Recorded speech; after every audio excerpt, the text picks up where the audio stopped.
أعوذ بالله من الشيطان الرجيم. بسم الله الرحمن الرحيم. للذين لا يؤمنون بالآخرة مثل السوء ولله المثل الأعلى وهو العزيز الحكيم. ولو يؤاخذ الله الناس بظلمهم ما ترك عليها من دابة ولكن يؤخرهم إلى أجل مسمى فإذا جاء أجلهم لا يستأخرون ساعة ولا يستقدمون. آمنت بالله صدق الله العظيم. سورۃ النحل کی چند آیات کا مطالعہ اس وقت ہم کریں گے انشاءاللہ.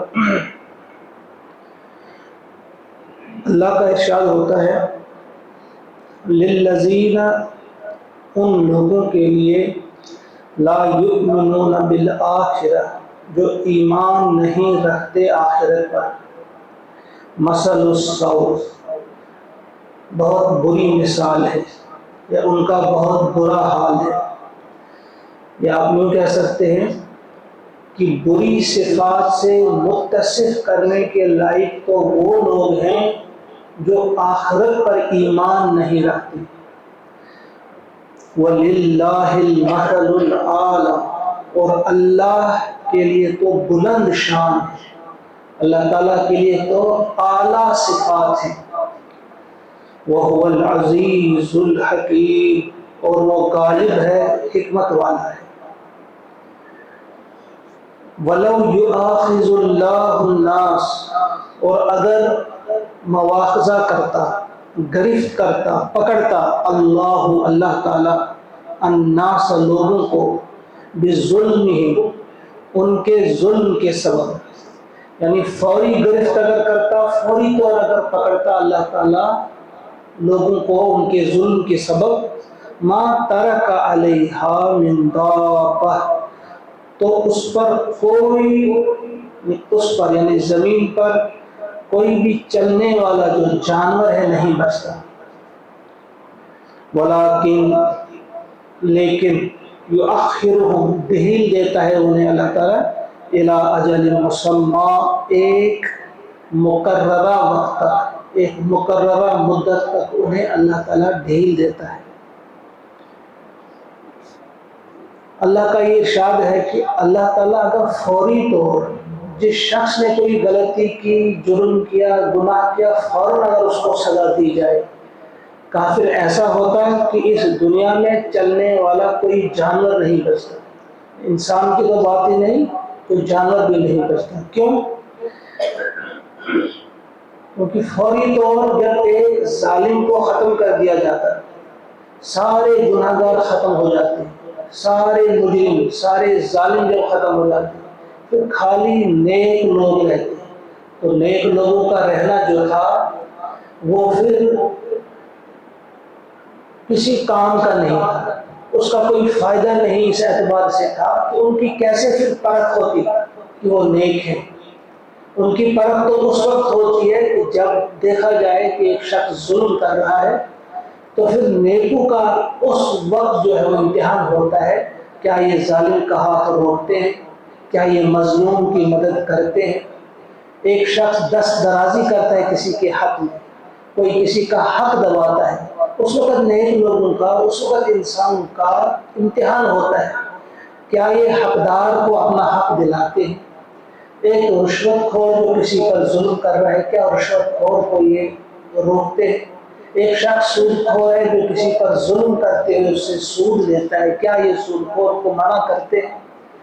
اسی طرح سے ایک بے حیا انسان جو کسی کی عزت پہ ڈاکہ ڈالتا ہے، امتحان تو اسی وقت ہوگا کہ کیا یہ نیک لوگ واقعی نیک ہیں، کیا یہ اللہ کی فرما برداری کرنے والے کے ساتھ بہتر سلوک اور نافرمانی کرنے والے کو ٹوکتے ہیں، انہیں روکتے ہیں. اللہ کا انکار کرنے والے دنیا میں موجود ہیں. نیک لوگوں کا امتحان اسی حالت میں ہے کیا یہ اللہ کے انکار کرنے والوں تک اللہ کا پیغام پہنچاتے ہیں کہ نہیں پہنچاتے؟ گویا اگر اللہ کے نافرمان لوگ، اللہ کے نافرمان بندے، اللہ کے گنہگار بندے، اللہ سے بغاوت کرنے والے بندے اگر دنیا میں نہ رہے تو امتحان کس کا لیا جائے؟ پرکھ کیسی ہوگی مومنوں کی؟ ایمان لانے کا مطلب یہ نہیں کہ ہم خود نمازیں پڑھیں بس عبادت کرنے میں مصروف ہیں، یہی ایمان نہیں ہے۔ نماز تک، روزوں تک، زکوٰۃ تک محدود ایمان نہیں ہے۔ ایمان یہ ہے کہ پرکھ یہ ہے، اللہ تعالیٰ اپنے بندوں کو آزما رہا ہے کہ کیا ہے یہ دوسروں کے حقوق ادا کرتے ہیں، کیا یہ ظالم کا ہاتھ روکتے ہیں، کیا یہ مظلوموں کی مدد کرتے ہیں، کیا یہ اللہ کے بندوں کو اللہ سے ملانے کی کوشش کرتے ہیں، اللہ کے گمراہ بندوں کو جہنم کی راہ سے ہٹانے کی کوشش کرتے ہیں، صراط مستقیم یا صراط سوی جو ہے اس کی طرف لانے کی کوشش کرتے ہیں۔ تو اس آیت میں بہت بڑی حکمت بیان کی گئی ہے، جو کبھی کبھی انسان سوچتا ہے کہ بھائی اللہ تعالیٰ ان ظالموں کو نیست و نابود کیوں نہیں کرتا، اللہ تعالیٰ ان سے انتقام کیوں نہیں لیتا، ان سے اس زمین کو پاک کیوں نہیں کرتا؟ تو اس کا جواب اس میں ہے بہت ہی سادہ لفظوں میں فرمایا وَلَمْ يُؤَاخِذُ اللَّهُ النَّاسَ بِظُلْمِهِمْ، کہ اگر فوری طور گرفت کرے ظالم کی اللہ تبارک و تعالیٰ گناہ گاروں کی گرفت کرے تو پھر زمین پہ کوئی چلنے والا جانور نہیں بچے، یعنی جب نیک لوگ نہیں رہیں گے، جب برے لوگ نہیں رہیں گے تو نیک لوگوں کا رہنا جو ہے وہ بے معنی ہے، وہ بھی نہیں رہیں گے۔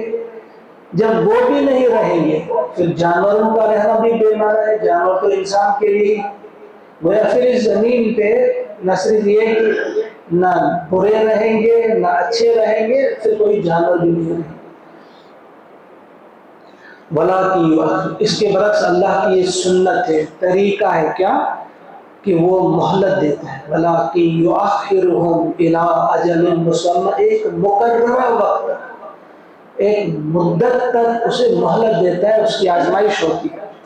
فَإِذَا جَاءَ أَجَلُهُمْ، پھر جب وہ وقت آ جاتا ہے، جب ان کی وہ مہلت ختم ہو جاتی ہے، ان کا وقت آ جاتا ہے، لا يستأخرون ساعة ولا يستقدمون، تو پھر وہ ایک گھڑی پیچھے نہ پیچھے ہٹیں گے نہ آگے بڑھیں گے، یعنی پھر اس میں کوئی فرد ہو یا کوئی قوم ہو جب ان کا وقت مقرر آ جائے پھر ان سے نپٹ لیا جاتا ہے، پھر ان سے انتقام لیا جاتا ہے، پھر انہیں ہٹایا جاتا ہے۔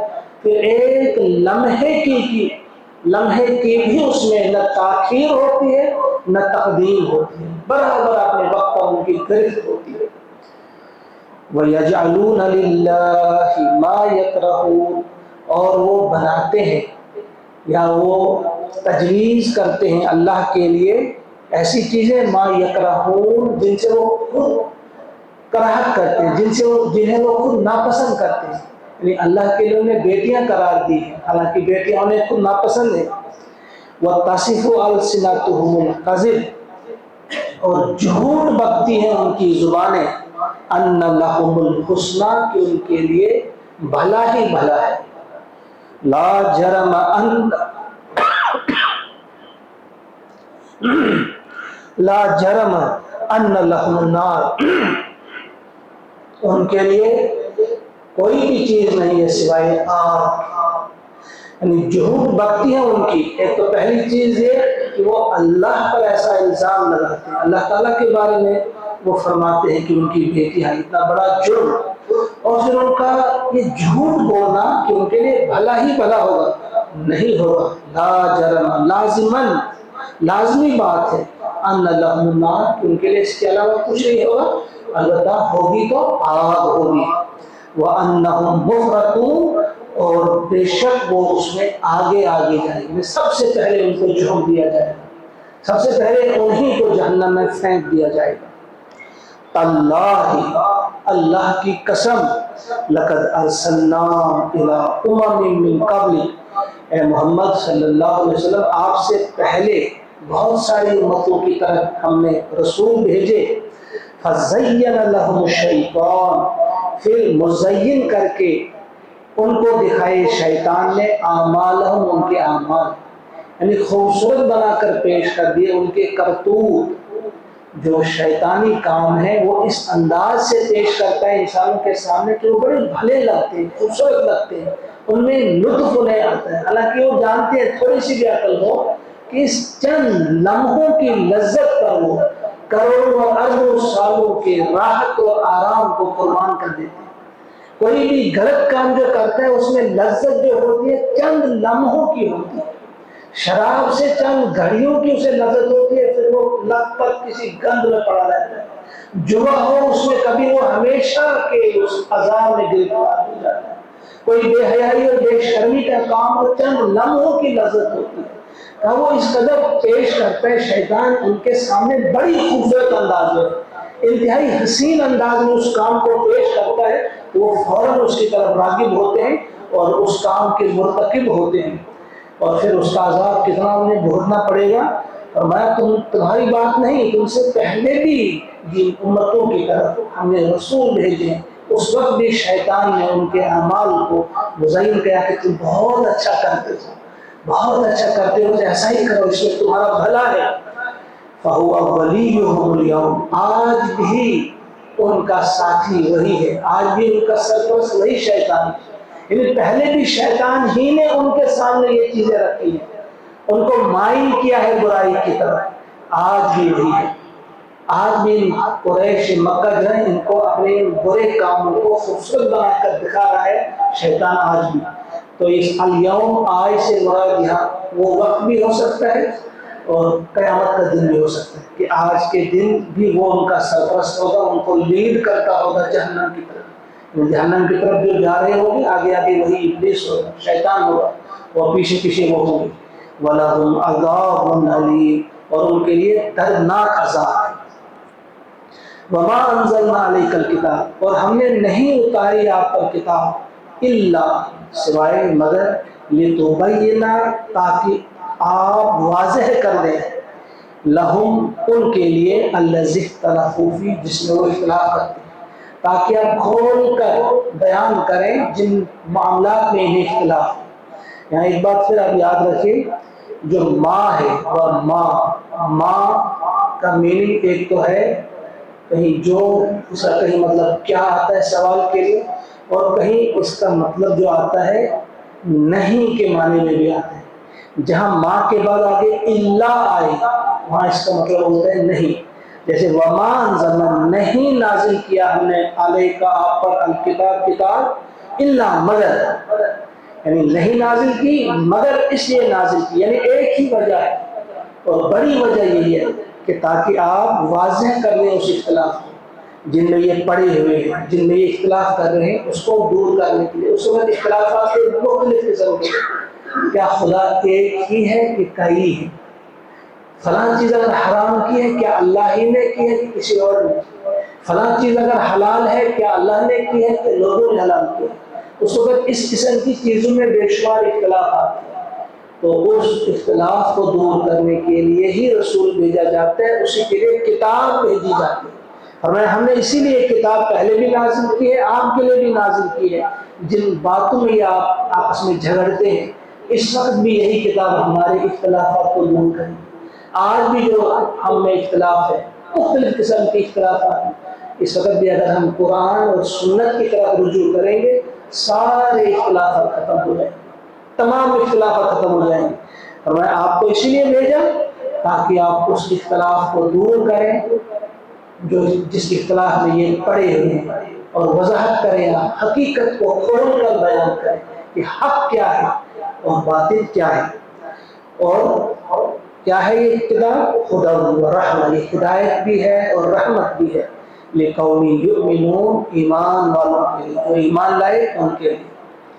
واللہ, ابھی آخری آیت ہے اس رکوع کی, واللہ انزل من السماء ماء, اور اللہ تعالیٰ کی برسات میں نازل فرماتا ہے آسمان سے پانی, یعنی اللہ تعالیٰ نازل فرماتا ہے آسمان سے پانی. فَأَحْيَا بِهِ الْأَرْضَ, پھر اس کے ذریعے زمین کو زندگی عطا کرتا ہے, زندہ کرتا ہے. بعد موت, یا اس کی موت کے بعد. یہ ایک بہت بڑی نشانی تمہارے سامنے ہے، تم اسی طرح سے گزر جاتے ہو، سوچتے ہی نہیں۔ تمہیں تو عقل دی گئی تھی اسی لیے کہ عقل کا استعمال کرو ایک ایک چیز میں، تمہارے لیے نشانی ہے، تمہارے لیے رہبری ہے، تمہارے لیے رہنمائی ہے۔ اور تمہارے سامنے یہ زمین پڑی ہے، مردہ ہوتی ہے، ہم دیکھتے ہیں خزاں میں کیا حال ہے، اس کا کیا حال ہوتا ہے، لیکن باہر جب آ جاتی ہے، جب بارشیں آ جاتی ہیں، کس طرح سے اس مردہ زمین میں زندگی آ جاتی ہے، سبزہ اگنے لگتا ہے، پھل آنے لگتے ہیں، پھول آنے لگتے ہیں، ہریالی چھا جاتی ہے، ساری یہ مردہ زمین جو ہے زندہ ہو جاتی ہے۔ فرمایا اس میں پہلے نشانیاں ہیں، واللہ انزل من السماء ماء فاحیا به الارض بعد موتها۔ اس میں ایک نشانی یہ ہے کہ جب اس پر غور کرے گا انسان تو اس حقیقت کو تسلیم کیے بنا نہیں رہ سکتا کہ واقعی اللہ ہے اور ایک ہی خدا ہے، مالک ایک ہی۔ اگر کئی ہوتے پھر یہ سسٹم اور یہ ڈسپلن نہیں رہتا، ایک خدا خزاں میں بہار کی بات کرتا، دوسرا بہار میں خزاں کی بات کرتا، کوئی سرما کو گرما میں تبدیل کرنا چاہتا، کوئی اس قسم کا اختلاف ہوتا۔ یہ سسٹم جو بنا ہوا ہے، کس موسم میں کون سا پھل آئے گا، کس موسم میں کیا ہوگا، کب گرمی ہوگی، کب سردی ہوگی، کب بہار ہوگی، کب خزاں ہوگی، کب پھل اور پھول آئیں گے درختوں پر، اور کب ان میں وہ یہ مرجھائیں گے، کب ان کی موت آئے گی، کب ان کو پھر زندہ کرنا ہوگا۔ جب غور کرے گا، جس کے اندر بھی ضمیر زندہ ہو، اندر والا انسان زندہ ہو اور باہر کی نشانیوں پر غور کرے تو وہ چارہ نہیں اسے اس کے بغیر کہ وہ اللہ کو تسلیم کرے اور مانے کہ وہ احد ہے، اللہ احد، وہ اکیلا ہے، صرف ایک نہیں ہے، واحد نہیں بلکہ احد، یکتا ہے، اکیلا ہے، وہ اکیلا ہے۔ اور دوسری چیز اس میں یہ چھپی ہوئی ہے، ایک بہت زبردست نشانی ہے ہمارے اور آپ کے لیے، سب کے لیے، کہ جس طرح مردہ زمین کو زندہ کرنے کے لیے بارش کی ضرورت ہوتی ہے، اسی طرح انسانوں کی روحیں بھی مردہ ہوتی ہیں، انسان کا ضمیر بھی مردہ ہوتا ہے، روح مردہ ہوتی ہے، دل پر مردہ ہوتے ہیں، انہیں اگر زندگی چاہیے، دوبارہ زندہ ہونا ہے، انہیں بھی بارش کی ضرورت ہوتی ہے، اور وہ بارش ہے وحی کی بارش۔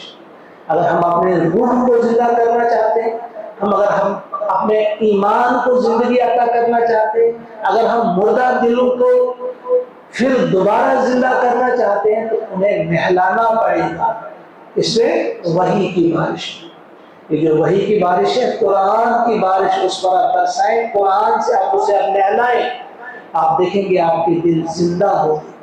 فرمایا وہی نازل کرتا ہے، برساتا ہے آسمان سے پانی، پھر اس کے ذریعے مردہ زمین کو زندہ کرتا ہے۔ ان فی ذلک لآیہ، یقیناً اس میں نشانی ہے، لقوم یسمعون، ان لوگوں کے لیے جو سنتے ہیں، جو سنتے ہیں وہی انہی کے لیے نشانی، جو سنیں گے نہیں۔ دیدن دیگر آموز، شنیدن دیگر آموز، جو ڈاکٹر اقبال نے کہا ہے کہ اس کے لیے ایک اور ہی آنکھ چاہیے، یہ چیزیں سب کو دکھائی نہیں دیتی۔ دیکھتے ہیں، گدھے بھی دیکھتے ہیں، بیل بھی دیکھتے ہیں، ان کا دیکھنا کچھ اور ہے، اور ان لوگوں کا دیکھنا یا سنتے سارے جانور ہیں، گھوڑے گدھے سب سنتے ہیں، لیکن وہ سننا کچھ اور ہے، یہ سننا کچھ اور ہے، یہ دیکھنا کچھ اور ہے، وہ دیکھنا کچھ اور ہے۔ جب ہم اپنی اس تیسری آنکھ سے دیکھیں گے، دل کی آنکھ سے دیکھیں گے، تو ہماری آنکھیں کھل جائیں گی اور ہمارے ذہن کھل جائیں گے، ہماری سمجھ میں بات آ جائے گی، ہم اپنے اللہ کو پہچان جائیں گے، ہم اپنی حقیقت کو جان جائیں گے، ہم صراط مستقیم کے راہی بن جائیں گے، سیدھے راستے کے راہی بن جائیں گے۔